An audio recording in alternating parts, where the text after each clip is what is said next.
It's all over, match is called off. চট্টগ্রামে সাগরিকায় দ্বিতীয় টি-20-তে বাংলাদেশ না নিউজিল্যান্ড না, শেষ হাসি বৃষ্টির।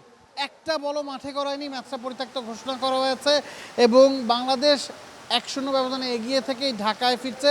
কতটা হতাশার আসলে আমরা দেখেছি, গতকাল পুরো দিন বৃষ্টি হয়েছে, সকাল থেকে একেবারে সন্ধ্যা পর্যন্ত।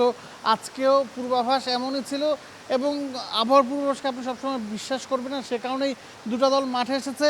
তবে এটা নর্মাল বৃষ্টি না, এটা নিম্নচাপের কারণে তৈরি হওয়া বৃষ্টি, যেটার থামাথামির আসলে নাম নাই।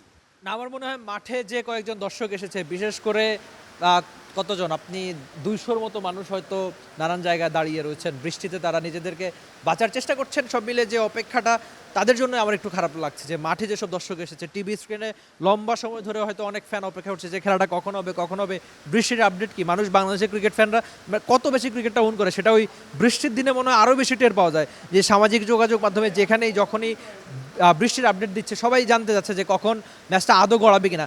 সব মশার বিরুদ্ধে সুরক্ষা দিতে এলো বসুন্ধরা এক্সট্রিম অ্যারোসল, মশার বিরুদ্ধে এক্সট্রিম সুরক্ষা। আর ক্রিকেটারদের আক্ষেপ বা প্রকৃতির উপর তো আদৌ কারো হাত নাই, ক্রিকেটাররা মাঠে খেলতে চায়, নামতে চায়। তো সব মিলিয়ে এই অপেক্ষাটা আরেকটু বেড়েছে, সব মিলিয়ে ম্যাচটা তো পন্ডই হয়ে গেছে বৃষ্টিতে।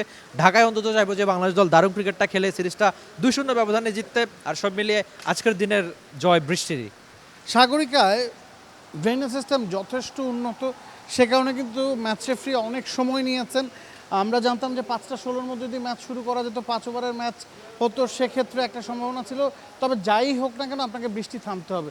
বৃষ্টি থামলে সাগরিকার উইকেটটা 1 ঘন্টার মধ্যে প্রস্তুত করা সম্ভব। তবে বৃষ্টি এক মুহূর্তের জন্য আসলে থামেনি, কখনো সেটা মুষলধারে হয়েছে, কখনো গুড়ি গুড়ি হয়েছে। তবে বৃষ্টি কখনোই যেহেতু থামেনি, এটা হওয়ারই কথা ছিল এবং সেটাই হয়েছে।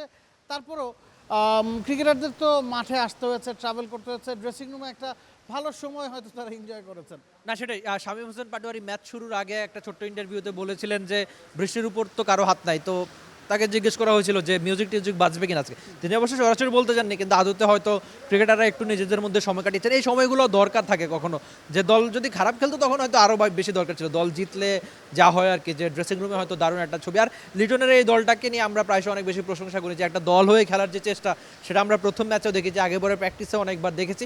তো সব মিলিয়ে বাংলাদেশের সময়টা ভালো কেটেছে, সেটা ড্রেসিং রুমে। বৃষ্টির জন্য হয়তো মাঠে দর্শকরা খেলাটা দেখতে পারেননি, ক্রিকেটারদের জন্য আক্ষেপ, ফ্যানদের জন্য আক্ষেপ, সব মিলিয়ে আক্ষেপের একটা দিনে জয়ী বৃষ্টি।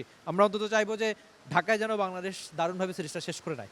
সিরিজ বাংলাদেশ হারার কোনো সম্ভাবনা নেই। সিরিজে 1-0-তে এগিয়ে থেকেই বৃষ্টিতে দ্বিতীয় ম্যাচ পরিত্যক্ত হয়। বাংলাদেশ নিউজিল্যান্ড দুদলই ফিরছে ঢাকায়। For more updates, subscribe to our YouTube channel and click on the bell icon.